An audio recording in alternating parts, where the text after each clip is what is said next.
Welcome everyone, Dylan Gemelli here today with a brand new video for you. So today we're going to talk about SARMs and women, but before we get into that I have to reiterate that I am not a doctor, so anything I say in these videos is for your entertainment purposes only, and what you do with this information is completely and utterly up to you, and I am not condoning nor advising you to use any of the things that we discuss in these videos whatsoever. So let's jump into this now. SARMs and women. I've got a ton of women that have come to me and said, why are you not, talking about, SARMs and women, or can you please do a video on SARMs and women? Or I ask, I often get asked, can I run these like a man? So you know what? I should definitely be doing more videos for women.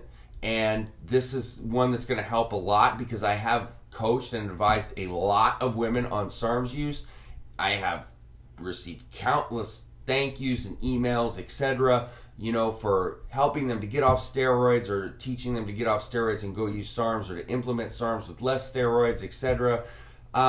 It's not a big secret with me that I'm not the biggest fan of steroid use with women, and it's not against women. It's the fact that I think it's more dangerous for them, and I'm trying to protect them, and there are so many issues that kind of rise more so with women than men when it comes to steroid use. So I'm really, really protective in that regard.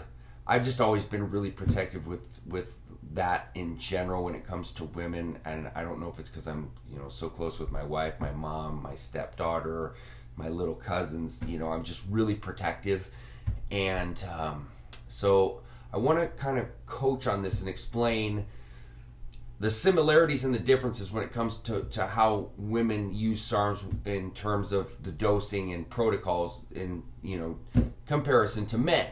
So most SARMs that men run at a certain dose, women can do the exact same dose. There are a few exceptions. Let me cover the same.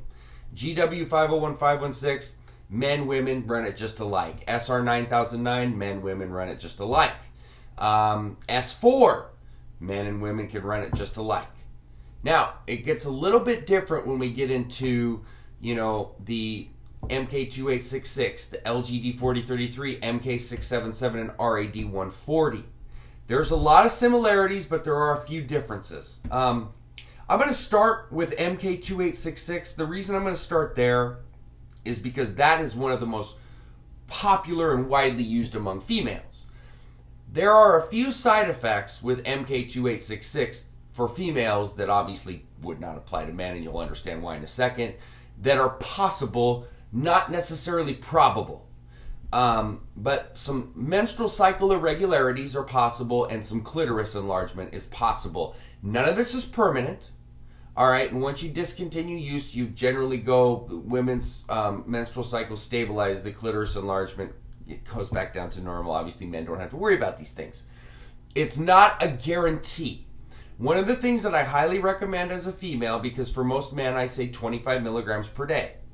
But with females, I recommend starting 12.5 milligrams per day, 2 to 4 weeks, 2 weeks minimum, 4 weeks max, to see how you're responding, and then bump it up to 25 milligrams if you feel comfortable doing so. You don't have to. 12.5 milligrams is still shown to be very effective for women, but you can bump to 25 milligrams. This is for 12 weeks. Now with the GW 501-516, just to cover that 20 milligrams per day for men and women, 12 to 16 weeks. SR 9009, 20 to 30 milligrams per day, 12 to 16 weeks, and S4, 50 milligrams per day for 12 weeks. Just so you have those doses, I want to make sure that you know those. Now you know the MK2866 dose, so let's jump to LGD4033. I have seen very few women, but some have some acne issues with LGD4033 and a few menstrual irregularities, not so much like with MK2866, but LGD is a lot stronger, all right, more suppressive. I generally tell females just keep it at 5 milligrams for 12 weeks. There's no need to go to 10 milligrams like a man runs. If you're feeling up to it and want to, go for it. I'm not your dad, but I don't recommend it. When you see me lay out a female cycle, it would say if the LGD is something they want to run, which is not something I typically even recommend for females, you can do it 5 milligrams per day for the 12 weeks. I would not go any higher. And if you want to go 2.5 milligrams, I'm all good with that too. It's still effective. RAD 140 is another one where it's typically recommended 20 milligrams for a man. I never recommend that for women. It's also a lot stronger, more similar to testosterone. I say 5 to 10 milligrams. I generally say 5 milligrams at least the first 2 to 4 weeks.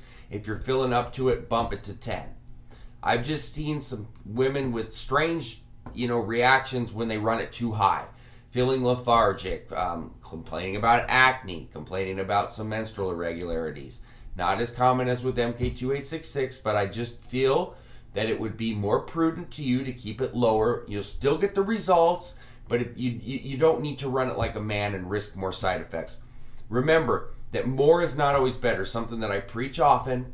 All right. In fact, oftentimes more can be worse in terms of side effects, and it's just completely unnecessary. And then that brings us to MK677. 677 is another one that I generally don't often recommend for women, but you can do it. Some women like, the whole running HGH concept, and 677 is as close to HGH as you can get without actually having HGH, which is fine.